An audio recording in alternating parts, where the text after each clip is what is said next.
Class 10th mathematics का जो ये पार्ट 2 है, हमने 1 से 25 प्रश्नों को पिछले वीडियो में सॉल्व किया था। ठीक है, आज हम 26 से 50 तक के प्रश्नों को इस वीडियो में सॉल्व करेंगे। ठीक है, तो सबसे यहां से हम शुरुआत करते हैं। तो 26 जो प्रश्न है, तो ये 26 मेरा प्रश्न ये कहता है कि 28 सेंटीमीटर व्यास वाले वृत्त की परिधि क्या होगी। आप सभी जानते हैं कि यह जो एक वृत्त है और ये वृत्त का केंद्र बिंदु है। ठीक है,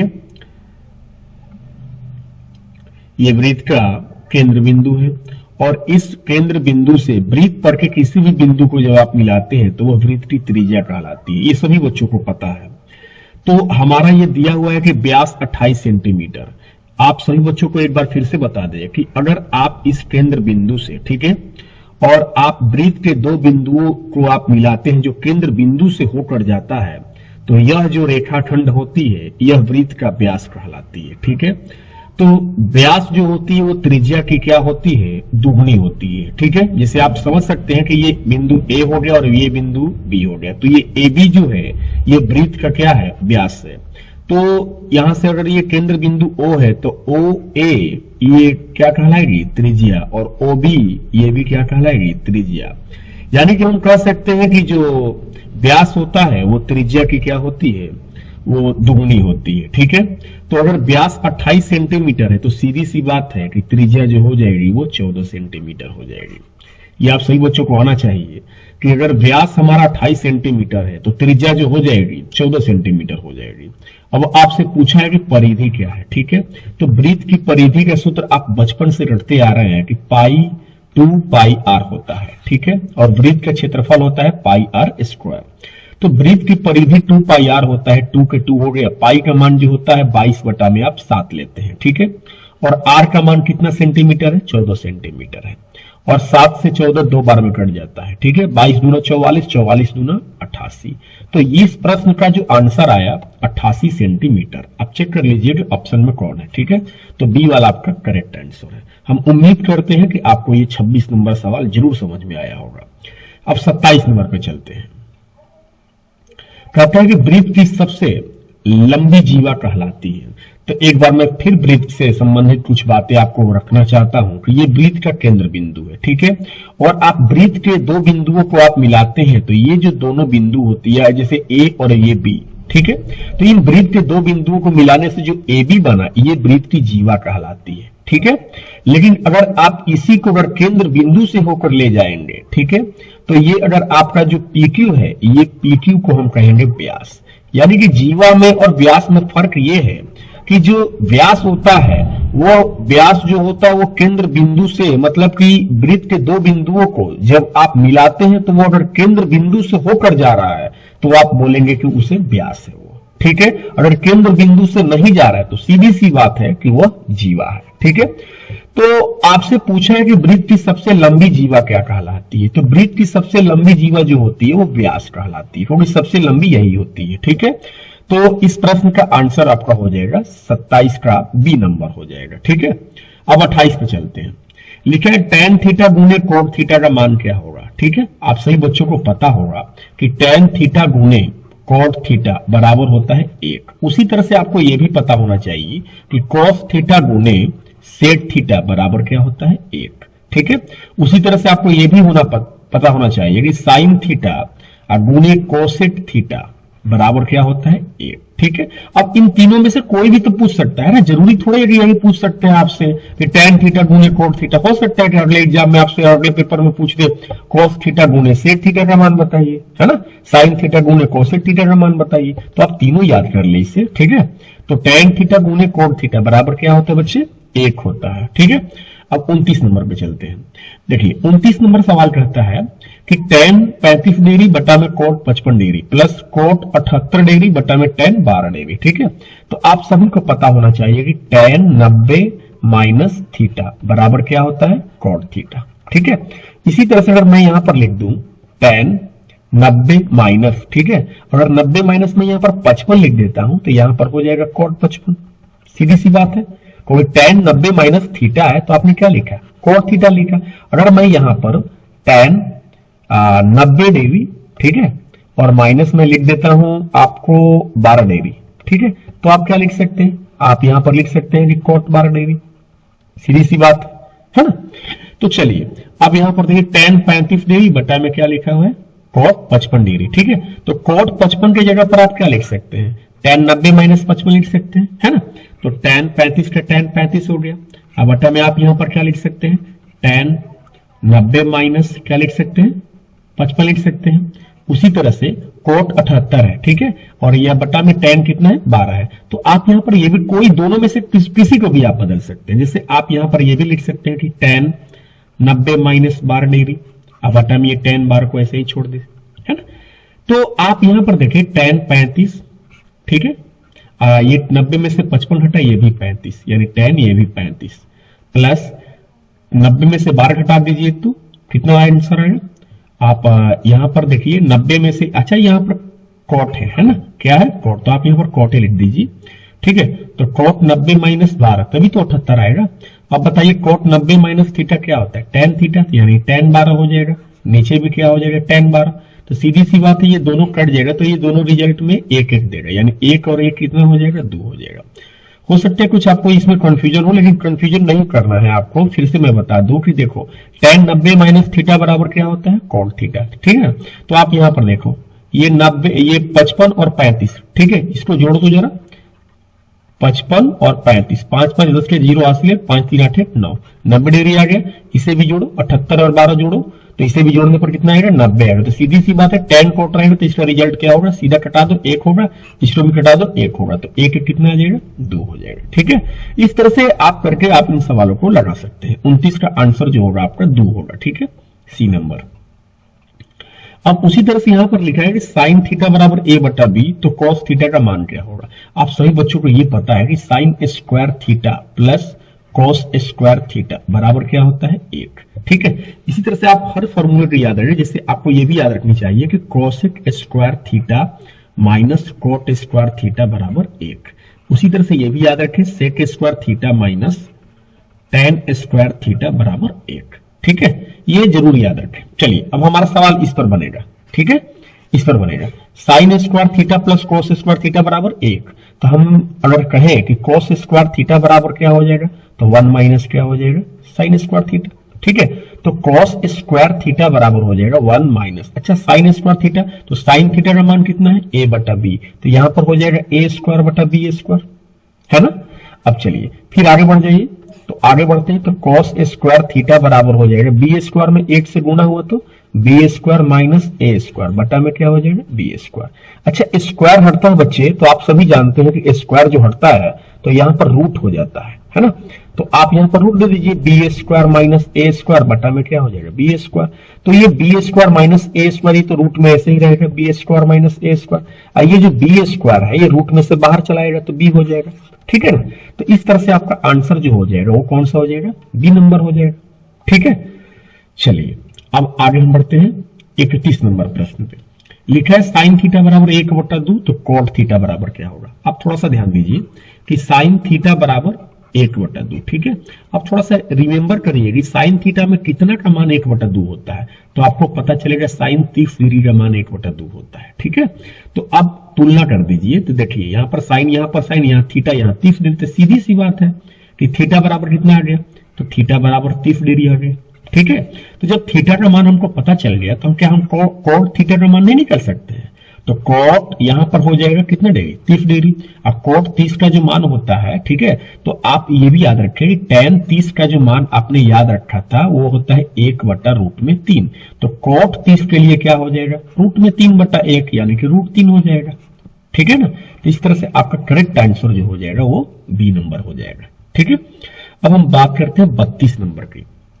तो देखिए √3 tan 2 थीटा बराबर 3 है, तो थीटा का मान, ठीक है ना। देखिए हम बना रहे हैं यहाँ पर कि √3 tan 2 थीटा बराबर 3 है, तो हम कहें कि अगर tan 2 थीटा बराबर बताइए क्या होगा, तो बोलिए तो जरा क्या होगा। तो ये √3 गुना में है तो इधर चला जाएगा तो भाग में हो जाएगा, तो 3 बटा √3 हो जाएगा ना। tan 2 थीटा बराबर 3 बटा √3 हो जाएगा। फिर यहाँ पर देखिए tan 2 थीटा बराबर, अब 3 बटा √3 है, तो आप चाहेंगे तो हर का यहाँ पर परिमेयकरण भी कर सकते हैं, ऊपर भी √3, नीचे भी √3, है ना। तो 3√3 यहां पर हो जाएगा, और 3 में 3 से गुणा हुआ तो 3 के 9, 9 का वर्गमूल 3, तो ये 3 और ये 3 क्या हो जाएगा, कट जाएगा। तो tan 2 थीटा बराबर क्या बचा, √3। अब थोड़ा सा रिमेंबर करिए कि tan में कितना का मान √3 होता है, तो आपको पता चलेगा कि tan 60 डिग्री का मान √3 होता है। अब तुलना करिए tan tan, ठीक है।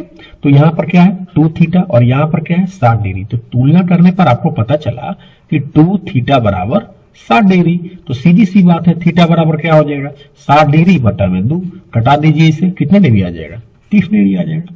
तो 32 का आंसर बच्चे बी नंबर होगा, ठीक है। चलिए, आप इसे कॉपी पर भी बनाएंगे तो बड़ा अच्छा लगेगा, ठीक है ना। कि हो सकता है कि आपको ये अगर अभी नहीं समझ में आ रहा, लेकिन जब आप अपने कॉपी में लिखे, कॉपी पर लिखे, तो हो सकता है कि लिखने से चीजें समझ में आ जाए आपको, ठीक है। चलिए 33 नंबर पर चलते हैं। 33 नंबर कहता है सेक 90 माइनस थीटा बराबर क्या होता है, ठीक है। हम ऐसे 90 माइनस थीटा वाला सबको बता देते हैं, जरा ध्यान से सुनिएगा आप। देखिए, साइन 90 माइनस थीटा अगर कोई पूछे तो आपको बताना है क्या बताना है, साइन 90 माइनस थीटा अगर पूछे तो आपको बताना है कॉस थीटा, ठीक है। और अगर कॉस 90 माइनस पूछे तो आपको बताना है साइन थीटा। ये हो गया। चलिए, उसी तरह से अगर ऐसे पूछे कि tan 90 माइनस थीटा बराबर बताओ तो आपको बताना है कोट थीटा, और अगर ऐसे कर दिया जाए कोट 90 माइनस थीटा तो आपको बताना है tan थीटा, ठीक है। ये भी क्लियर हो गया। अच्छा, एक चीज और याद रख लीजिए कि अगर आपसे कोसेक 90 माइनस थीटा पूछा जाए तो आपको बताना है सेक थीटा, और उसी तरह से सेक 90 माइनस थीटा पूछा जाए तो आपको बताना है कोसेक थीटा, ठीक है।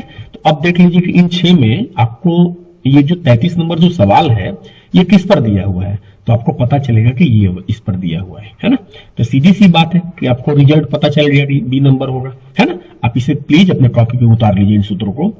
अब चलिए 34 नंबर, आर त्रिज्या वाले वृत्त में थीटा, ठीक है ना, के त्रिज्य खंड का क्षेत्रफल। देखो, त्रिज्य खंड की बात करते हैं, ये वृत्त हो गया, ठीक है, और ये वृत्त क्या हो गया, केंद्र हो गया, ठीक है, और ये वृत्त की क्या हो गई, त्रिज्या हो गई, है ना। तो इन त्रिज्याओं से जो घिरा हुआ जो क्षेत्रफल है इसी को हम बोलेंगे त्रिज्य खंड का क्षेत्रफल। अगर ये इसका कोण जो है, दोनों त्रिज्याओं के बीच कोण थीटा है, तो इसका क्षेत्रफल का सूत्र होता है थीटा बटा 360 और इंटू पाई आर स्क्वायर, ठीक है। अब चेक कर लेते हैं कहां पर दिया हुआ है, तो देखें कि देखिए यहां पर दिया है। अगर अच्छा त्रिज्या को हम मान लेते क्या है, बड़ा आर है, तो हम यहाँ पर बड़ा आर भी ले सकते हैं, है ना। तो चलिए, तो यहाँ पर आपका करेक्ट आंसर, अब इसके साथ तुलना कर लीजिए तो देखिए, तो जो ये है वही ये है, तो सीधी सी बात है कि आपका करेक्ट आंसर कौन सा हो जाएगा, डी हो जाएगा। पाई आर स्क्वायर, इसको आप ऐसे भी लिख सकते हैं कि थीटा बटा में 360, फिर यहाँ पर लिख सकते हैं पाई आर स्क्वायर, ऐसे भी तो शो कर सकते हैं ना आप, ठीक है। तो इस तरह से 34 का आंसर जो हो जाएगा आपका बी नंबर हो जाएगा, ठीक है। चलिए, अब हम बात करते हैं 35, वृत्तों, दो वृत्तों की क्षेत्रफलों का अनुपात, ठीक है। दो वृत्त है और उसके क्षेत्रफलों का अनुपात कितना है बच्चे, 9:4 है, तो उसके किसकी अनुपात पूछा है, परिधि का। अच्छा ठीक है, दो वृत्त है तो क्षेत्रफल अलग अलग है, सीधी सी बात है, एक का क्षेत्रफल 9 है और एक का क्षेत्रफल 4 है, तो उसकी त्रिज्याएं इसका मतलब अलग अलग है। तो हम एक वृत्त का क्षेत्रफल, एक वृत्त की त्रिज्या को हम अगर r1 ले लेते हैं तो इसका क्षेत्रफल हो जाएगा पाई आर स्क्वायर, और एक वृत्त के त्रिज्या को हम r2 ले लेते हैं तो इसका क्षेत्रफल पाई r2 का स्क्वायर हो जाएगा, ठीक है।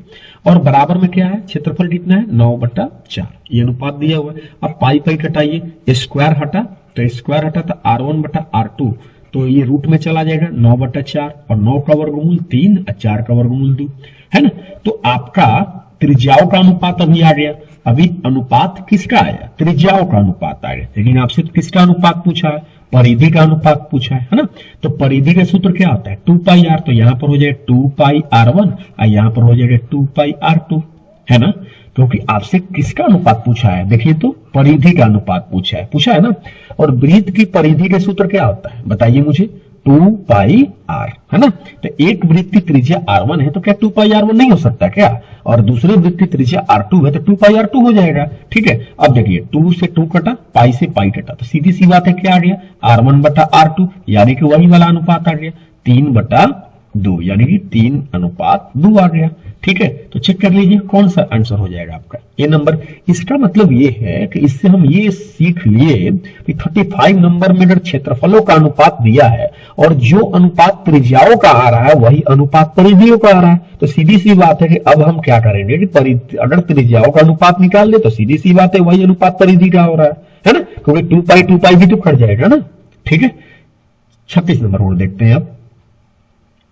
देखिए आर त्रिज्या वाले अर्धगोले का संपूर्ण पृष्ठीय क्षेत्रफल। चलिए गोला की हम बात करते हैं। ये एक गोला हो गया। गोला का मतलब क्या होता है बच्चे? गोला का मतलब गेंद।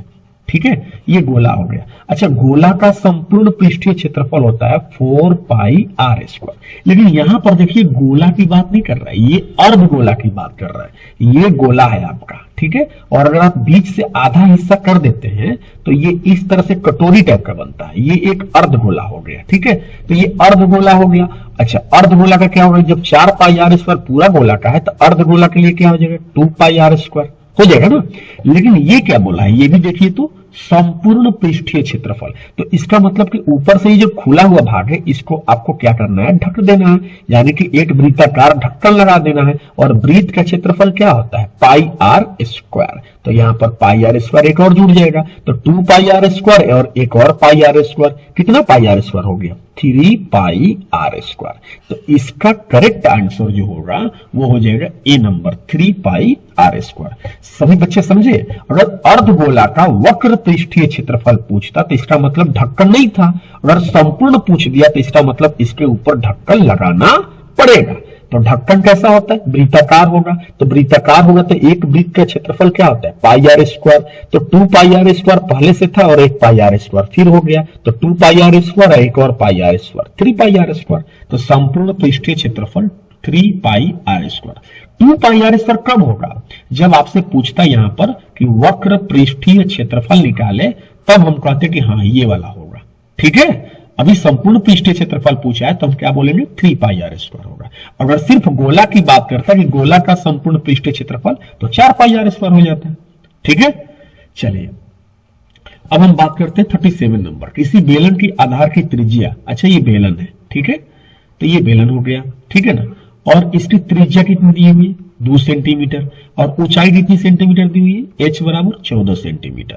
और आपसे क्या पूछा है? आयतन। देखो ये बच्ची बनाई है, इस बच्ची का पेपर है, हम इसी के पेपर को मानकर हम उसको स्टैंड करके, मतलब कि उसी के पेपर को हम ने सोचा कि सारे क्वेश्चंस को हमने सॉल्व कर देंगे, तो शायद उन लोगों को जिन लोगों ने इस अपने विद्यालयों में इस पेपर को एग्जाम दिया है, तो शायद अगर कुछ प्रश्न नहीं आए होंगे तो इस वीडियो के माध्यम से वे बनाने का प्रयास कर लेंगे। ठीक है ना, तो चलिए पाई आर स्क्वायर एच होता है। देखो बनाई है वो बच्ची, उसी के हम हेल्प लेते हैं। पाई आर स्क्वायर बेलन का आयतन याद रखना, ठीक है ना, कि पाई आर स्क्वायर एच होता है। तो पाई का मान क्या हो गया? 22/7 आर स्क्वायर। ठीक है, अब आर स्क्वायर होता है, अच्छा ये कुछ हो सकता है कुछ अपनी गलती भी बनाई होगी, हम यहां पर बनाते हैं पाई आर स्क्वायर एच। देखिए पाई का मान 22/7, आर का मान कितना है? आर का मान 2 है, तो 2 कितनी बार लिखेंगे? 2 बार लिखेंगे। अच्छा यहाँ पर दो का स्क्वायर कर दिए, 2 दूना के 4, बड़ा चतुर लड़की है भाई, 2 का स्क्वायर कर दिए ना, 4 हो गया है ना।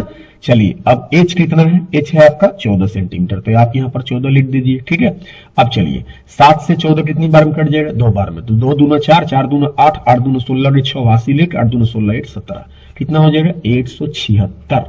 ठीक है, तो ये वाला ए नंबर आपका करेक्ट है। इस बच्ची का भी आंसर 176 है, बिल्कुल करेक्ट है। यहाँ पर देखो, यहाँ पर 4 लिख दिया डायरेक्ट, मतलब जो त्रिज्या है 2 उसका सीधा स्क्वायर कर दिए, 2 दूना के 4, है ना। अपना अपना तरीका होता है, आप भी अपने तरीके से मैथ को बनाएंगे। ठीक है, अब हम 38 नंबर पे चलते हैं।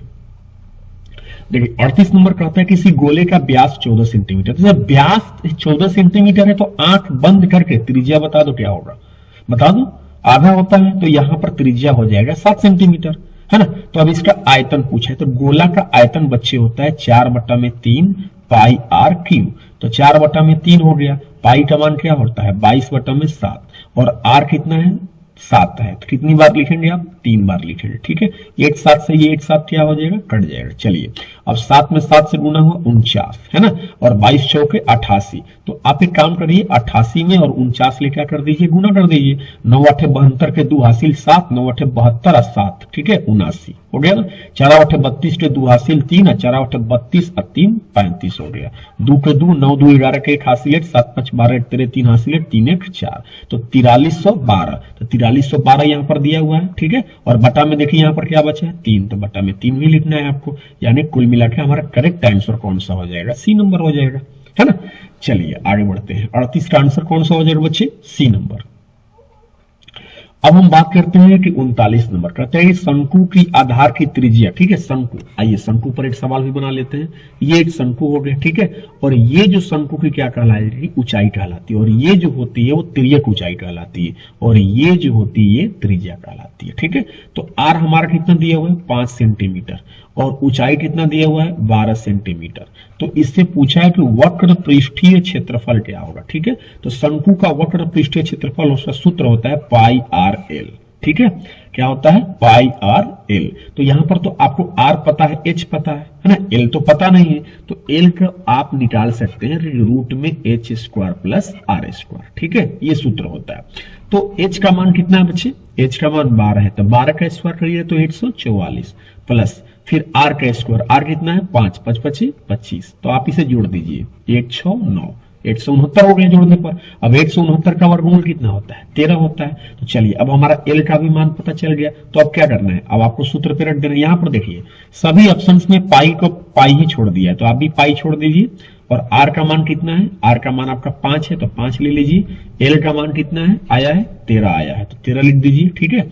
अब देखिए अब यहाँ पर 13 5 65, 65 में पाई से गुणा तो 65 पाई, ठीक है। चेक कर लीजिए कहां पर दिया हुआ है, बी नंबर, सही।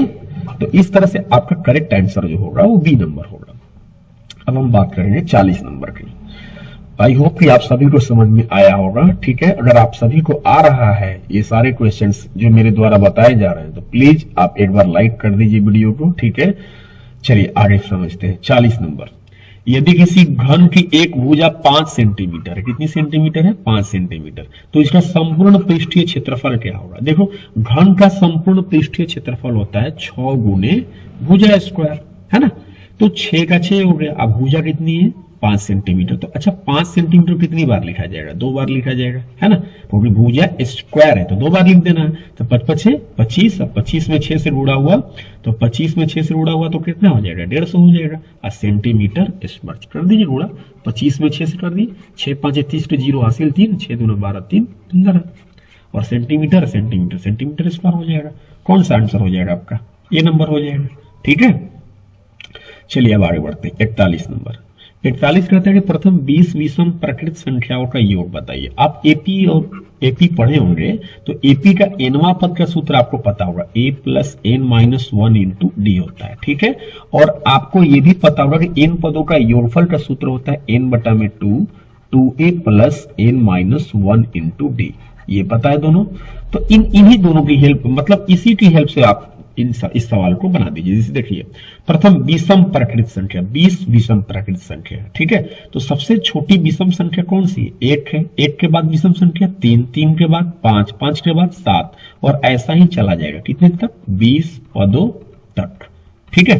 तो यहां पर सीधी सी बात है कि आपका जो प्रथम पद है वो 1 है, यानी कि a बराबर 1, और d कैसे निकालते हैं बच्चे, 3 में से 1 घटा दीजिए, 3 माइनस 1 कितना आ गया, 2 आ गया, ठीक है। और n बराबर कितना है, 20 है, क्योंकि 20 पदों तक आपको बताना, सबका मान ले जाके इस सूत्र में रख दीजिए, आपका आंसर आ जाएगा n की जगह पर 20 बटा में 2। चलिए फिर बताइए 2 गुने a का मान कितना है बच्चे, a का मान 1 है, तो यहाँ पर 1 रख दीजिए, प्लस n की जगह पर क्या रखिएगा, n की जगह पर 20 माइनस 1, और d का मान क्या है, d का मान आपका 2 है, बन गया आपका 2 दहिया 20, यानी कि 10 आ गया। चलिए अब यहां पर देखिए 2 एकम 2 प्लस 20 में से 1 घटा 19, 19 दूना 38, चलिए 38 2 कितना हुआ 40, तो 10 में आपका 40 लेके आ जाएगा, गुना कितना हो जाएगा 400 हो जाएगा। तो सीधी सी बात है कि आपका आंसर 400 हो जाएगा, ठीक है। आप अलग तरीके से भी बना सकते हैं इस प्रश्न को, लेकिन आपका जो सिलेबस के अकॉर्डिंग चलिए, तो आपका एनवा पदों का सूत्र और एन ये सब आपने पढ़ा है एपी में, ठीक है। तो आप इसी की हेल्प से बना सकते हैं आप, ठीक है, आपको प्रैक्टिस भी हो जाएगा। चलिए अब 42 याद दिलाते हैं। कहता है बहुलक बताइए। तो बहुलक सब समझते हैं कि बहुलक वह चार मान होता है जिसकी बारंबारता सबसे अधिक होती है, मतलब जो ज्यादा बार आया है। तो देखिए कौन ज्यादा बार आया है, देखिए तो मुझे लगता है 3 ज्यादा बार आया है। देखिए तो 1 2 3 4 है ना। 3 कितनी बार आया है, 4 बार आया है। और कोई अंक आया है क्या 4 बार या 4 से ज्यादा बार, देखिए तो 6 कितनी बार आया, 6 एक बार और एक बार 2 बार आया है। नहीं, सबसे ज्यादा बार 3 ही आया है, इसीलिए आपका करेक्ट आंसर कौन सा हो जाएगा, 3 हो जाएगा। ठीक है, अब हम बात करते हैं 43 नंबर। ए और बी का क्या पूछा है, समांतर माध्य पूछा है। ठीक है, तो माध्य के लिए क्या होता है, प्रेक्षणों का योग बटा प्रेक्षणों की संख्या। तो प्रेक्षण कौन कौन है, ए है और बी है, तो इसको जोड़ दीजिए a प्लस बी। अब प्रेक्षणों की संख्या, तो कितनी संख्याएं हैं, एक और एक 2, तो 2 हो गया। तो सिंपल सी बात है कि आपका बी नंबर आंसर हो जाएगा, है ना। चलिए अब 44 की बात करते हैं। 44 नंबर में कह रहा है कि किसी बारंबारता सारणी का माध्य और बहुलक। माध्य तो ये रहा आपका माध्य, ठीक है, और ये बहुलक तो ये रहा आपका बहुलक। ठीक है, तो माध्यिका क्या होगी, आप सभी बच्चे को एक सूत्र में बता रहा हूं, इसे आप अपनी कॉपी में जरूर लिखेंगे। देखिए सूत्र होता है कि एक बहुलक बराबर, ठीक है ना, बहुलक बराबर होता है 3 गुणे माध्यक। क्या होता है, 3 गुणे माध्यक माइनस 2 गुणे माध्य, ये सूत्र होता है। ठीक है, तो आपसे क्या पूछा है, आपसे माध्यिका पूछा है। माध्यिका का मतलब क्या है, माध्यिका का मतलब माध्यक भी बोल सकते हैं। ठीक है ना, कंफ्यूज नहीं होना है। तो चलिए ये सूत्र आप पहले अपने कॉपी में लिखें, ठीक है, तभी आगे बताएंगे हम। पहले लिख लीजिए वीडियो को पॉज करके कि बहुलक बराबर 3 गुणे माध्यक माइनस 2 गुणे माध्यक। ठीक है, अच्छा बहुलक कितना दिया बच्चे, बहुलक कितना है, बहुलक 16 है, 16 लिखिए बराबर 3 गुणे, अब माध्यक की जगह पर x लिख दीजिए, है ना। चलिए 2 गुणे, अब माध्य कितना है बच्चे, माध्य जो है आपका 28 है, 28 लिख दीजिए। चलिए 16 के 16 बराबर 3x माइनस 28 दोनों के 56 हो गया ना। अब देखिए माइनस में 56 इधर चला जाएगा 16 के पास, तो क्या हो जाएगा, प्लस में हो जाएगा, बराबर में क्या हो जाएगा 3x। तो 6 6 12 2 हासिल 1 5 8 6 8 7, यानी कि 3x बराबर क्या हो जाएगा 72। तो x बराबर क्या हो जाएगा 72 बटा में 3, कट जाएगा कितनी बार में, 24 बार में। तो सीधी सी बात है कि आपका आंसर जो हो जाएगा माध्यिका का यानी कि माध्यक का 24 हो जाएगा। ठीक है, चलिए अब आगे बात करते हैं। नंबर 45 रहता है इसकी माध्यिका निकाले। ठीक है, तो सभी बच्चों से ये कहना है कि कभी भी अगर आपको माध्यिका निकालने के लिए देगा ना इस तरह से, आपको देखिए इसमें भी माध्यिका पूछा है, लेकिन इसमें माध्यिका पूछा था, इसमें देखिए क्या क्या चीज दिया हुआ है, माध्य दिया है, बहुलक दिया है।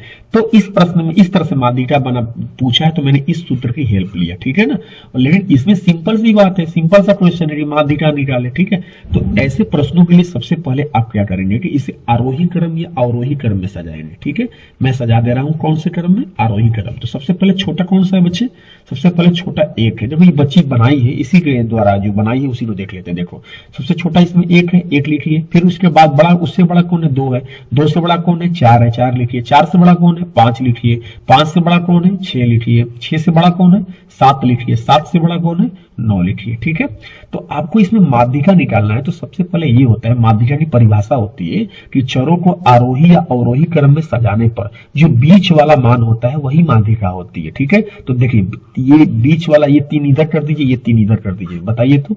अब बताइए बीच में कौन बचा, आप खुद देख सकते हैं कि बीच में जो बचा है वो है 5, है ना। तो सीधी सी बात है कि इस प्रश्न का आंसर कौन सा हो जाएगा, 5 हो जाएगा। ठीक है, अगर बीच में अगर डबल अंक बच रहा है तो डबल अंक का औसत निकाल दिया जाता है। ठीक है ना, जैसे आपको मान के चलिए कि आपसे पूछ दिया कि x y z और यहाँ पर मान के चलिए p लिख दिया, और इसमें आपको माध्यिका निकालना है। ठीक है, तो आपको इसमें तो बीच में पता नहीं चलेगा, तो आप एक काम करिए, इसको इधर कर दीजिए 1 1 और इसको इधर कर दीजिए, तो बीच में आप 2 अंक ले लीजिए। ठीक है, तो आप 2 ले लीजिए, तो आप इन दोनों का क्या कर दीजिए, एवरेज निकाल दीजिए, y प्लस जेड बटा में, ये इसका माध्यक हो जाएगा। ठीक है ना, मैं कह रहा हूं, ये आपको बताने की ये कोशिश कर रहा हूं कि अगर मान के चलिए कि 1 2 3 4 5 6, तो 6 है तो आप तो बीच में बता सकते हैं, मतलब 7 है ना, 3 4 5 6 7, 7 है तो बीच में बता सकते हैं, 3 इधर चला जाएगा, 3 इधर चला जाएगा, तो 3 3 6 हो गया, तो बीच वाला जो हो जाएगा आपका आंसर।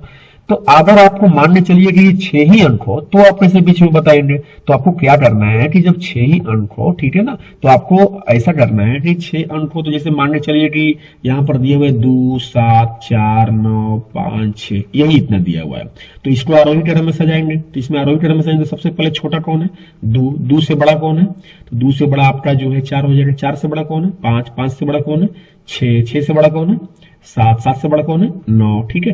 तो आपको इसमें बीच में देखना है, तो बीच में देखना है तो आप 3 करेंगे तो फिर दिक्कत हो जाएगा, बीच में नहीं आ पाएगा। तो आप 2 इधर कर दीजिए, 2 इधर कर दीजिए, ठीक है। तो ये जो 2 अंक बीच में बचा हुआ है इसी का आप माध्य निकाल दीजिए। तो 5 + 6 बटा में 2, 11 बटा में 2 कट जाएगा 5.5, ये आपका माध्यक हो जाएगा, है ना।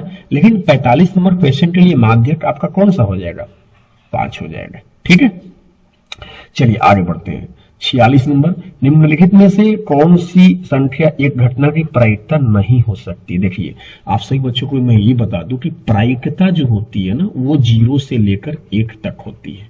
प्रायिकता का मान जो होता है वो 0 से लेकर 1 तक होता है। 0 जो होता है, ठीक है, ये असंभव घटना की प्रायिकता होती है। कैसी घटना, असंभव। तो कभी प्रश्न ये भी पूछेगा कि असंभव घटना की प्रायिकता कितनी होती है, तो उस समय बताना है कि 0 होती है, ठीक। और जो 1 होती है बच्चे वो निश्चित घटना की प्रायिकता होती है, ठीक है। तो जब निश्चित घटना की प्रायिकता पूछेगा तो वो बताना है 1 होती है, ठीक है। अब देखिए प्रायिकता का मान मैंने बोला 0 से लेकर 1 तक होती है, तो सीधी सी बात है यहाँ पर 1.5 है तो 1 से बड़ा हो गया, तो यही आपका आंसर हो जाएगा। क्योंकि आपसे पूछा है कि कौन प्रायिकता नहीं हो सकती है, तो ये नहीं हो सकती है ना। ये देखो 3/5 है तो इसको आप भाग देंगे तो आपका 0.6 आ जाएगा, तो ये तो 1 से कम हो गया, है ना। 0 से 1 तक होता है, बस इतना दिमाग में रखो, 0 से 1 तक। 25% को देखकर सभी बच्चे समझते हैं तो 25 है, नहीं, 25% का मतलब 25/100 हो गया। और आप इसे दशमलव में बदलेंगे तो 0.025 हो जाएगा। तो सीधी सी बात है कि 0 और 1 के बीच में है ये नंबर, है ना। आपको ये नहीं देखना 25% है तो हाँ 25 से 1 से ज्यादा हो गए, नहीं, इसको आप परसेंटेज को हटा के बटा में 100 करिए, फिर दशमलव में बनाइए, तो आपको पता चलेगा असलियत में कि ये जो है 0 और 1 के बीच में, ठीक है, ये भी 0 और 1 के बीच में। तो कौन नहीं है बच्चे, जरा फिर से हमको बता दीजिए। 1.5 ए वाला करेक्ट आंसर है, ठीक है। अब चलते हैं 47 नंबर। निश्चित, देखो पूछ ही दिया कि निश्चित घटना की प्रायिकता कितनी होती है, तो निश्चित घटना की प्रायिकता 1 होती है ना। निश्चित घटना की प्रायिकता 1 होती है। अब हम बात करते हैं 48 नंबर। एक ठोस गोले को जिसकी त्रिज्या 9 सेंटीमीटर है पिघलाकर एक ठोस बेलन बनाया गया है। तो कभी भी पिघलाने वाली गलाने वाली बात अगर आ जाए ना तो समझो कि दोनों का आयतन सेम होगा, ठीक है ना। तो बेलन का आयतन का सूत्र क्या होता है, πr²h, ठीक है। और गोला का आयतन का सूत्र क्या होता है, गोला का आयतन का सूत्र 4/3 πr³। देखो इसकी भी त्रिज्या 9 सेंटीमीटर है, इसकी भी त्रिज्या 9 सेंटीमीटर है ना। तो इसीलिए हमने यहाँ पर दोनों आर में जो दोनों की त्रिज्या है दोनों को सेम लिया है, इसमें भी आर लिया इसमें भी आर लिया, ठीक है। अब यहाँ पर देखो पाई पाई क्या हो जाएगा, कट जाएगा। अच्छा यहाँ आर 2 गो है और यहाँ आर 3 गो है, तो एक आर बचेगा यहाँ पर, सही बच्चे बोले, एक आर बचेगा ना। तो h बराबर हो जाएगा 4/3 और r का मान कितना है बच्चे, r का मान 9 है, तो आप यहाँ पर 9 लिख दीजिए, ठीक है। अब कटाइए 3 से 9 कितनी बार में, 3 बार में, 3 चौके 12 सेंटीमीटर, ठीक है। इस तरह से आपका करेक्ट आंसर ए हो जाएगा। चलिए आगे बढ़ते हैं। किसी ऊर्ध्वाधर स्तंभ की ऊंचाई एवं जमीन पर छाया की लंबाई बराबर है। देखो यहाँ पर ध्यान से ये कह रहा है कि ऊंचाई जो है इसकी छाया की लंबाई के क्या है, बराबर है, ठीक है। मतलब ये जो ये है वही वाला ये है, ठीक है। छाया यही होगा ना, ये क्या होगा छाया और ये क्या हो गया स्तंभ, ठीक है। ये मान लीजिए थीटा है, ठीक है। तो आप एक बात बताइए कि ये आप अगर ये थीटा के सामने वाली भुजा को क्या बोलते हैं, लंब बोलते हैं, और ये नीचे वाला जो क्या हो जाएगा, आधार हो जाएगा। तो आप थोड़ा याद करिए tan थीटा बराबर क्या होता है, लंब बटा में आधार, ठीक है। तो tan थीटा हो गया। अब अच्छा इसमें जो है ये जो अगर मान के चलिए दोनों की लंबाई बराबर है तो अगर ये x होगा तो ये भी x होगा, है ना। यानी कि लंब भी x से आधार भी x से, तो x कट जाए तो 1 हो गया, ठीक है। तो tan थीटा में कितना का मान बच्चे 1 होता है, जरा मुझे बता दीजिए आप सभी बच्चे। tan थीटा में कितने डिग्री का मान 1 होता है, तो आपको पता चलेगा 45 डिग्री, ठीक है ना। तो अब तुलना करिए तो थीटा बराबर कितने डिग्री आ गए, 45 डिग्री। ये लड़की ये बच्चे जो बनाई है वो गलत बनाई है, ठीक है ना। इसका आंसर जो होगा वो ए सी नंबर होगा, 45 डिग्री होगा, ठीक है। अब हम चलते हैं 50 नंबर की तरफ। देखिए 50 नंबर है कि ए और बी अभाज्य संख्याएं हैं, तो ए और बी का मौसा क्या होगा, ठीक है ना। एक बात हमको बताइए, 2 भी अभाज्य संख्या है, 3 भी अभाज्य संख्या है, ठीक है। तो अगर आप मौसा निकालते हैं, ठीक है, तो मौसा निकालते हैं तो निकालिए तो मौसा 2 और 3 का, 2 एकम 2, 3 में से 2 घटा 1, फिर यहाँ से ऐसे कर दीजिए 2 1 2 न के 2। तो बताइए तो मौसा इसमें कितने हुए, सीधी सी बात है कि मासा 1 होगा। तो ए और बी अगर अभाज्य संख्या है तो इसका मासा कितना होगा बच्चे? 1 होगा। ठीक है, तो इस वीडियो में हम मात्र 50 तक से ही क्वेश्चंस को सॉल्व करते हैं। ठीक है, क्योंकि वीडियो लंबा हो जाएगा। ठीक है, धन्यवाद।